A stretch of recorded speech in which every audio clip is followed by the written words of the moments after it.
Hello everyone. Today I am going to start a book, Krishna Consciousness, and the first chapter is Spiritual Knowledge Through Krishna.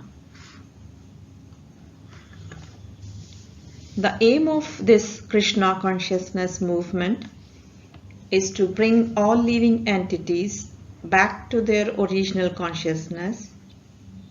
All living entities within the material world are, to varying degrees, afflicted with a type of madness.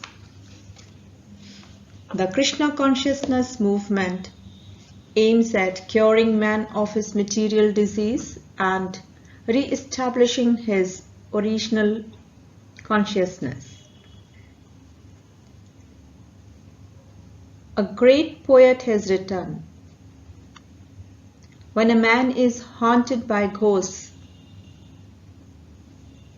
he can only speak nonsense."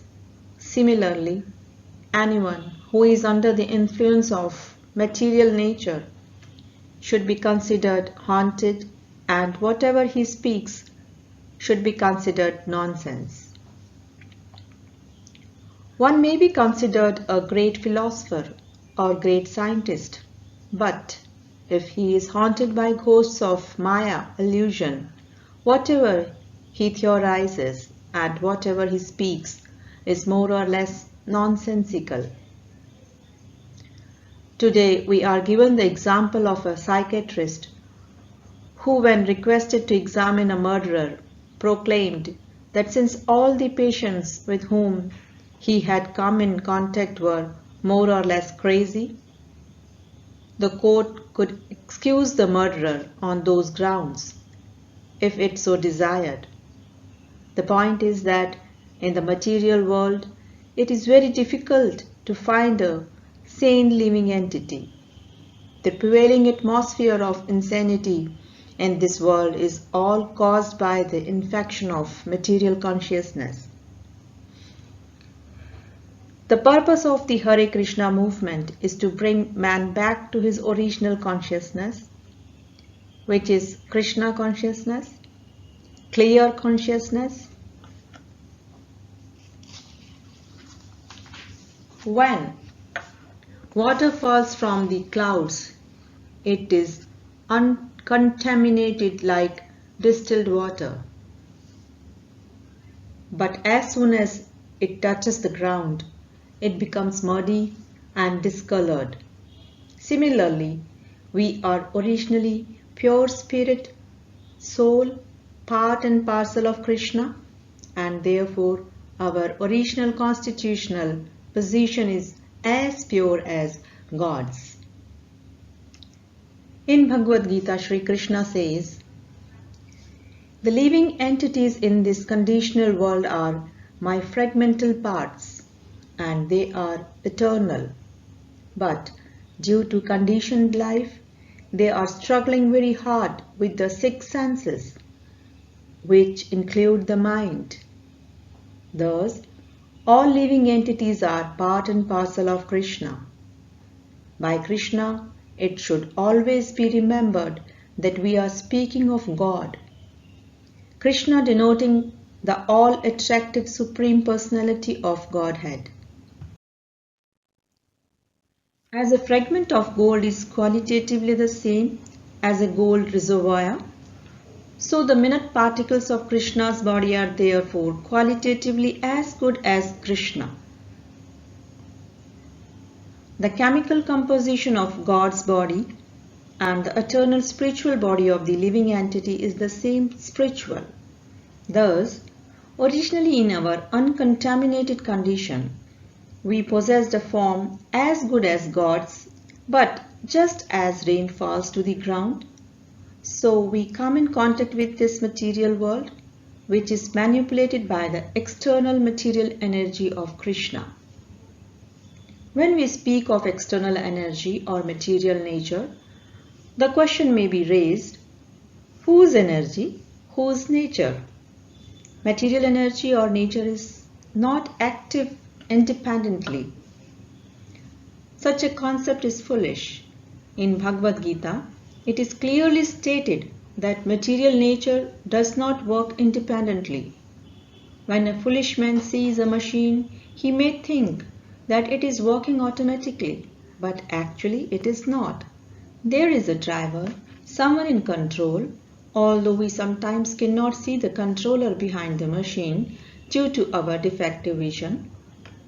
There are many electronic mechanisms which work very wonderfully, but behind these intricate systems, there is a scientist who pushes the button. This is very simple to understand since a machine is matter. It cannot work on its own accord but must work under spiritual direction. A tape recorder works, but it works according to the plans and under the directions of a living entity, a human being. The machine is complete, but unless it is manipulated by a spirit soul, it cannot work. Similarly, we should understand that this cosmic manifestation, which we call nature, is a great machine, and that behind this machine there is God, Krishna. This is also affirmed in Bhagavad Gita, where Krishna says, "This material nature is working under my direction, O son of Kunti, producing all the moving and unmoving beings, and by its rule this manifestation is created and annihilated again and again." There are two kinds of entities: the moving, such as human beings, animals and insects, and non-moving, such as trees and mountains. Krishna says that material nature, which controls both kinds of entities, is acting under his direction. Thus, behind everything, there is a supreme controller. Modern civilization does not understand this due to lack of knowledge. It is the purpose of this society for Krishna consciousness. Therefore, to enlighten all people have been maddened by the influence of the three modes of material nature. In other words, our aim is to awaken mankind to its normal condition. There are many universities and many departments of knowledge, but they are not discussing these points. Where is the department for this knowledge that we find given by Sri Krishna in Bhagavad Gita?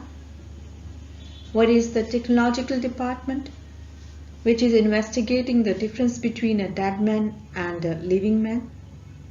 When a man dies, something is lost. Where is the technology to replace it? Why don't scientists try to solve this problem? Because this is very difficult subject matter. They set it aside and busily engage in the technology of eating, sleeping, mating and defending. However, Vedic literatures inform us that this is animal technology. Animals are also trying their best to eat well, to have an enjoyable life, to sleep peacefully, and to defend themselves. What then is the difference between man's knowledge and animal's knowledge? The fact is that man's knowledge should be developed to explore the difference between a living man and a dead man, a living body and a dead body. That spiritual knowledge was imparted by Krishna to Arjuna in the beginning of Bhagavad Gita. Being a friend of Krishna's, Arjuna was a very intelligent man, but his knowledge, as all men's, was limited. Krishna spoke, however, of subject matters which were beyond Arjuna's finite knowledge. These subjects are called adhoksh, because our direct perception by which we acquire material knowledge fails to approach them. For example, we have many powerful microscopes to see what we cannot see with our limited vision, but there is no microscope that can show us the soul within the body. Nevertheless, the soul is there.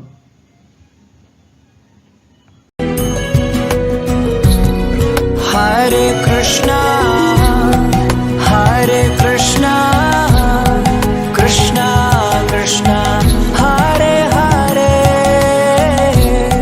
Hare Rama, Hare Rama, Rama Rama, Hare Hare,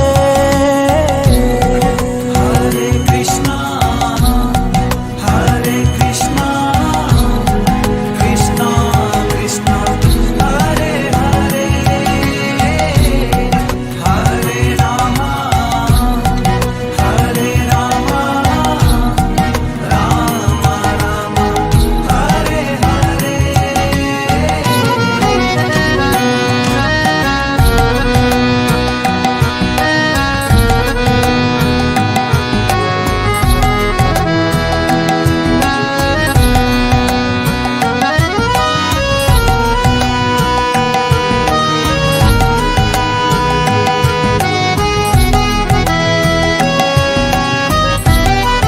Hare Krishna, Hare Krishna, Krishna Krishna, Hare Hare, Hare Rama, Hare Rama, Rama Rama, Hare Hare,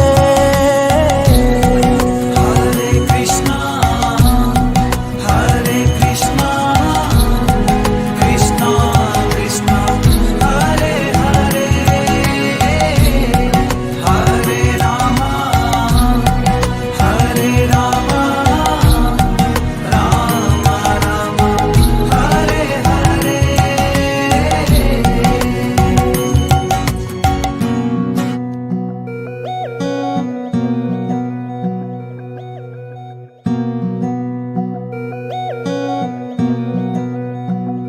Hare Krishna, Hare Krishna, Krishna Krishna, Hare Hare, Hare Rama, Hare Rama, Rama Rama,